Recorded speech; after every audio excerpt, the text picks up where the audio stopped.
Project Greenlight starts now. Who you are, what you do, who you do it for, what those people want and need, and how they change as a result.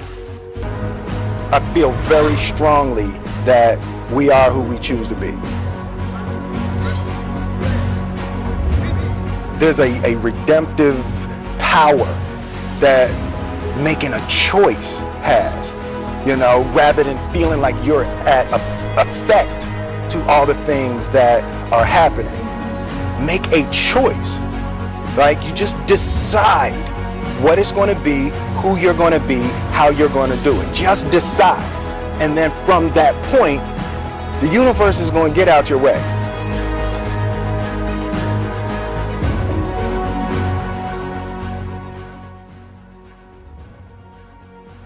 Hi guys, and welcome to Project Greenlight. I'm your host, Asad Khan. And I'm Mila. A lovely Mila. It's so cold, and look what she's wearing. Well, fashion hurts, and girls have to look hot and sexy. I know, And woman. we are here at this beautiful location with a background of Manhattan. And it's freezing, and I'm not usually, So used to cold. Yeah. I know. I thought he's gonna bring some warmth from Los Angeles. He just brought cold. All right. Are you gonna keep on talking, or are you gonna tell us why we're here and what the show is about? Well, you know what? You didn't give me a script about the project. So how am I supposed to talk? Well, let me tell you, guys, and you, this show is not scripted. What I thought about it, how I thought about this show, very recently I lost my father, and I was very down. Yes. It's a very big loss for a lot of people who have lost their father. Right. And very good friends of mine, very personal friends of mine, very few friends, Asif and Nikki, they were like, I said, do something. You gotta, do something. Right. So I decided to motivate myself. And what did you do? What did you do? I created this show, and I want to be with me motivation. I want other people To get motivated? And inspired? And inspired. Wow, that's so amazing. This show is pretty much, we talk about the movers and shakers in the industry, how did they made it happen, and what their struggle is like to become who they are now. Wow. So today, And today we our have first guest. who? Russell. Russell Peters, yes. Russell Peters. And he's one of my favorite comedians. And he struggled very hard, and it was very emotionally and personal to me because his father passed away. And he said when his father passed away, somehow he started pulling the string, and he made $21 million. So I'm hoping to make $21 million. Dad, pray. So let's go. अच्छा तुम चबड़ करते रहो या Russell Peters से मिलवाओगे? अच्छा ठीक है. Let's go take a look how Russell Peters made it happen.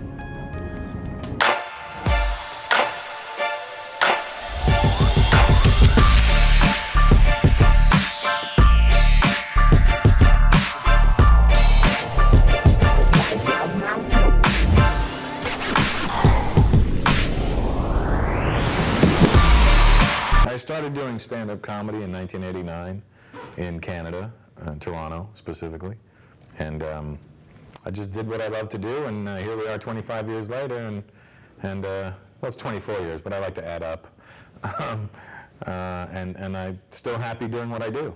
My family there's no professionals in my family. There's no doctors, there's no lawyers, no engineers. My mom worked in Kmart in the cafeteria as just a cafeteria lady in Kmart. And my dad was a federal meat inspector. He used to inspect dead chickens in a chicken plant.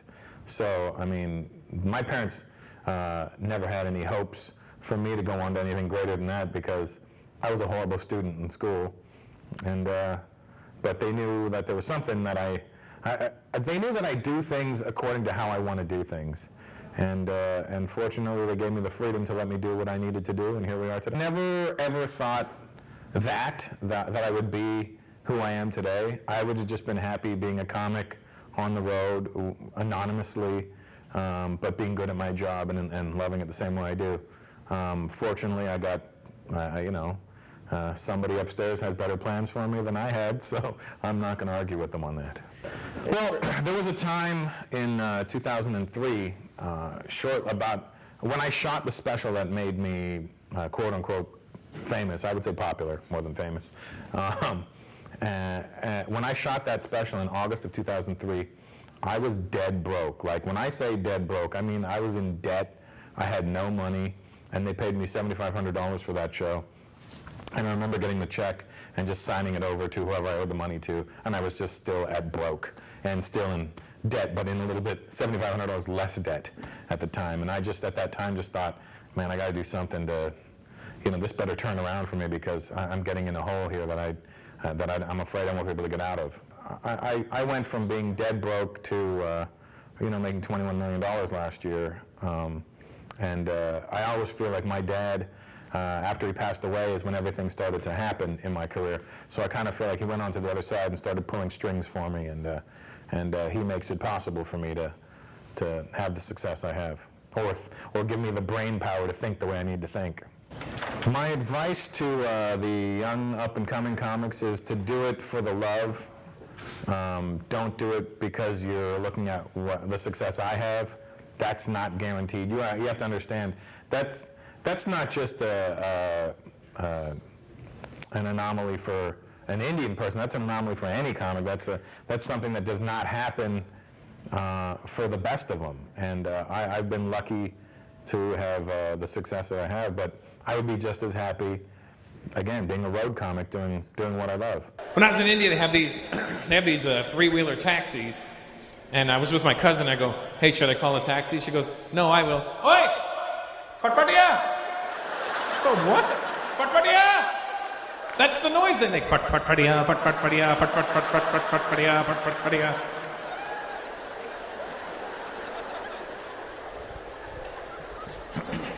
Why is it we can all hear the same sounds, but ethnically we can't describe it the same way? We can't. You ever see, if I ever have something I need to know the answer, like if there was a situation, say there was a fight that broke out, and I wanted to know what happened, I would have to ask a white guy. Because a white guy's the only one who'll describe it properly. What happened? Oh my God, dude, this guy rolled up, he started talking shit, and the other guy hit him. It was over. You ask an Indian guy the same question? What happened? This guy came up, blah, blah, blah, and then fuck, he hit him with this.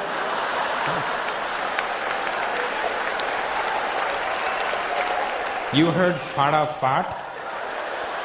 Jamaicans are the worst. You ask them, what happened? Boy, the boy just come talk shit, lick him in the blood up, boog it up. Booged up? What the hell did you hear booged up?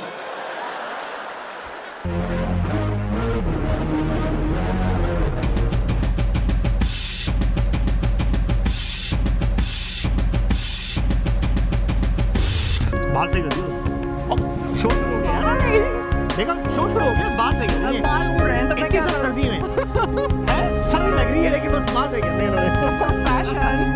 Was it a truly inspiring interview with Russell Peter? Yes, of course. He's an amazing guy. So I'm hoping, Dad, please pray. I want to make $21 million. Right?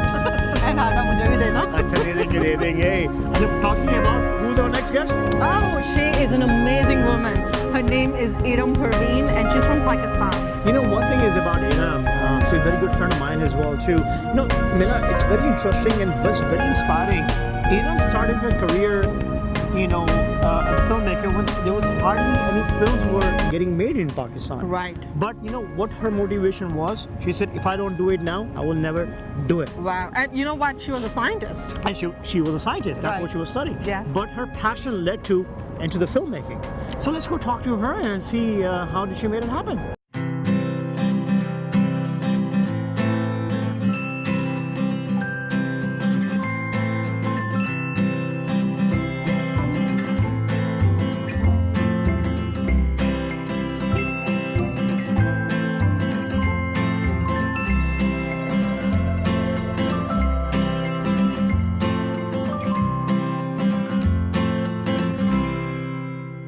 I grew up in cinema. I grew up loving Bollywood and, came from a science background, was good at science.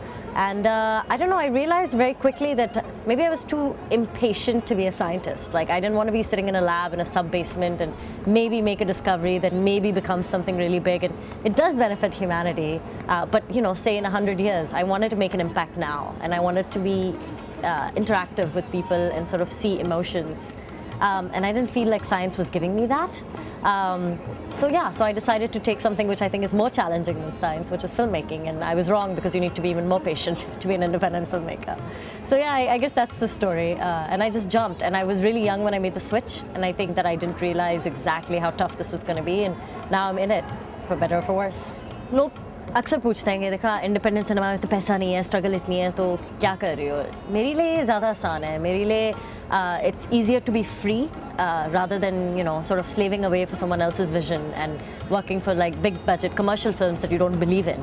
जब आपके किसी चीज़ में एक faith होता है और आपका एक जज्बा है, एक जोश है कि हाँ मुझे यही स्टोरी बतानी है, इस स्टोरी इस प्लॉट में मुझे यकीन है, तो फिर हार्ड वर्क भी ईजी हो जाता है. मुश्किलें आसान पड़ जाती हैं. ठीक है, ज़्यादा मुश्किलें, ज़्यादा पैसा नहीं है, लेकिन at this stage in my life I would rather make something that I really feel strongly about than just make something for like profit. And I feel कि बहुत कम ऐसे अपॉर्चुनिटीज़ होती है ज़िंदगी में जब आपको इतनी आज़ादी मिलती है कि ठीक है जो आपका दिल कह रहा है वही करें अभी, और प्रैक्टिकल रीजंस को इतना ना सोचें. सो जब तक मैं कर सकती हूँ मैं यही करूँगी. हम बहुत लकी हैं कि हम पाकिस्तान की एक न्यू वेव में शामिल हैं. जब हमने जोश बनाई थी, जब शूटिंग की थी 2011 में, तो उस वक्त शायद रफ़ीना एक साल पहले सबिया समर ने शूट उसकी की थी, और फिर सीडलिंग्स के नाम से एक और फिल्म थी जिसने अभी शूट ख़त्म की थी. उसके बाद और कोई फिल्म बन नहीं रही थी. बहुत सुनने में आता था कि इसने भी फिल्म बनानी है, उसने भी फिल्म बनानी है. उसके बाद मैं 7 महीने बाद जब गई तो there were at least like 7 to 10 films in production. So it's actually a really good time for Pakistani cinema.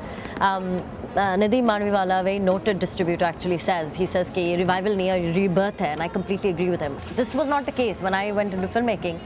मेरे तो अंकल्स बेचारे रो रहे थे कि ये आपकी बेटी तो ज़ाया हो गई है, इसको तो डॉक्टर बनना चाहिए था. अब मैं जाती हूँ तो वो सारे वही अंकल्स जो है उनके सेकंड थर्ड चाइल्ड जो है वो मीडिया साइंसेज इकरा से कर रहा है, कोई ज़ैबिस से कर रहा है. I mean the conscience of media sciences and entertainment finally is happening. People have realized that we need more people in media and we need more of a representation. So.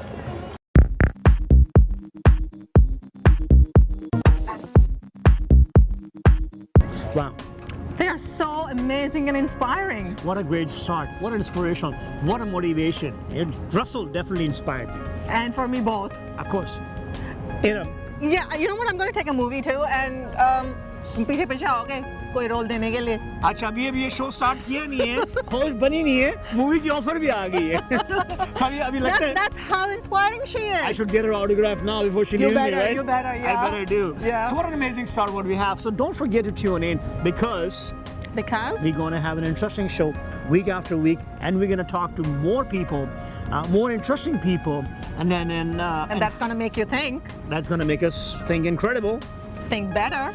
And I want you people to think fantastic, because that's what the motivation is about the show. And thank you for watching Project Greenlight. I'm your host, Asad Khan. And I'm Mila. Everything around you that you call life was made up by people that were no smarter than you. And you can change it. You can influence it. You can build your own things that other people can use. And the minute that you understand that you can poke life and actually something will, if you push in, something will pop out the other side, that you can change it, you can mold it. That's maybe the most important thing, is to shake off this erroneous notion that life is there and you're just going to live in it, versus embrace it, change it, improve it, make your mark upon it.